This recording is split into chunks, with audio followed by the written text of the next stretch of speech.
I don't think hell exists. I happen to believe in life after death, but I don't think it's got a thing to do with reward and punishment. Religion is always in the control business. And that's something people don't really understand. It's in the guilt-producing control business. And if you have heaven as a place where you're rewarded for your goodness and hell as a place where you're punished for your evil, then you sort of have control of the population. And so they create this fiery place, which has quite literally scared the hell out of a lot of people throughout Christian history. And it's part of a control tactic. But wait a minute, you're saying that hell, the idea of a place under the earth or somewhere where you're tormented for an eternity, is actually an invention of the church? I think the church fired its furnaces hotter than anybody else.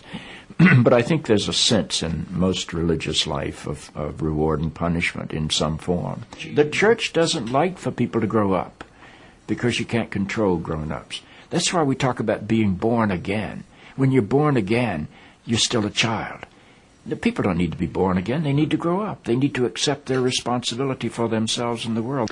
What do you make of the theology, which is quite prominent these days in America, which is that there is one guaranteed way not to go to hell, and that is to accept Jesus as your personal Savior? Yeah, I grew up in that tradition.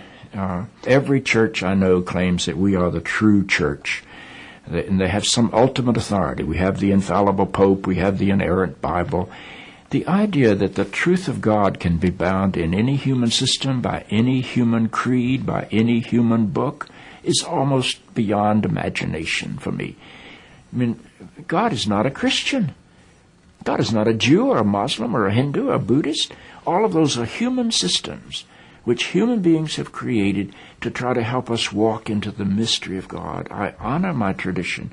I walk through my tradition. But I don't believe my tradition defines God. I think it only points me to God. You and I are emerging people, not fallen people.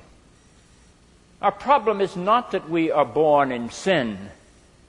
Our problem is we do not yet know how to achieve being fully human.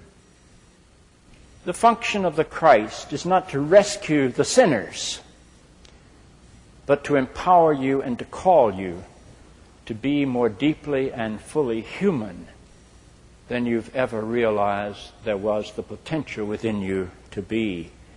Maybe salvation needs to be conveyed in terms of enhancing your humanity rather than rescuing you from it. Life is a startling and wondrous experience. And eventually, I think we're going to discover that God is unfolding through the life of our consciousness and our self-consciousness and is not a parent figure up in the sky. But I believe because I'm related to something that is not bound by time and space, that I will share in whatever God's eternity is.